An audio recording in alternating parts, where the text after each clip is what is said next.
Bonjour Nicolas Bouzou. Bonjour Dimitri, bonjour Anissa, bonjour à tous. Bonjour. Nicolas, le journal Les Échos nous apprenait hier que le CPF, donc c'est le compte personnel formation, il est très utilisé pour financer des permis moto.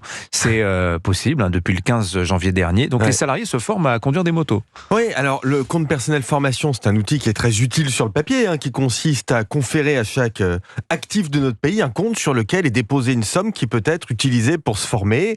C'est une réforme a priori très utile qui vise à faire de la France un pays où les gens qui travaillent se forment en permanence pour actualiser leurs compétences, pour être plus productifs, pour gagner plus, pour changer de métier. Bon, très bien. Alors le souci, c'est que cet outil est dévoyé. Les deux principales utilisations du CPF sont en effet le permis moto et le permis B, c'est-à-dire le permis voiture.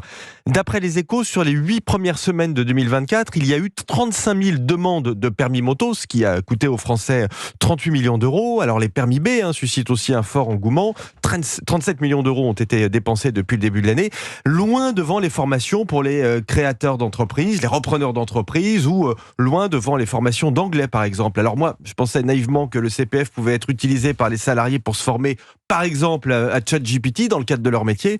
J'ai été naïf. Est-ce que vous iriez jusqu'à dire que le CPF finance les loisirs, Nicolas ? J'irais vraiment jusqu'à vous le dire. Je vous raconte une expérience personnelle. Je visitais il y a quelques jours un centre de formation dédié à des artisans. Il y avait une dizaine d'élèves, tous m'ont dit qu'ils venaient sans projet professionnel précis.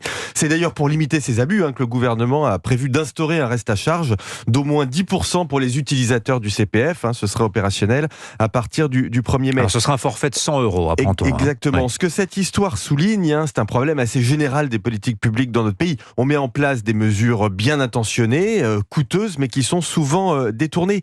L'économiste Bruno Coquet prenait la semaine dernière dans le journal L'Opinion l'exemple du plan Un jeune, une solution, qui a été lancé en 2020 après le premier confinement. C'était bien intentionné. Il s'agissait d'aider les jeunes à s'en sortir économiquement malgré la pandémie.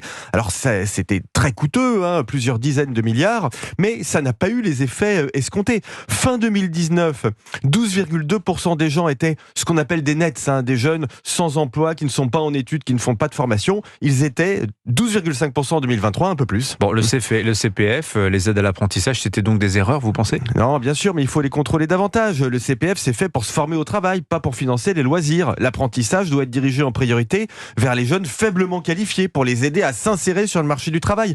Or, la majorité de ceux qui en bénéficient préparent un diplôme d'enseignement supérieur. Alors, si ceux qui profitent de l'argent public, les salariés, les entreprises, ne se régulent pas eux-mêmes, il faudra des mesures encore plus restrictives. C'est dommage. Signature Europe 1, Nicolas Bouzou. Merci Nicolas.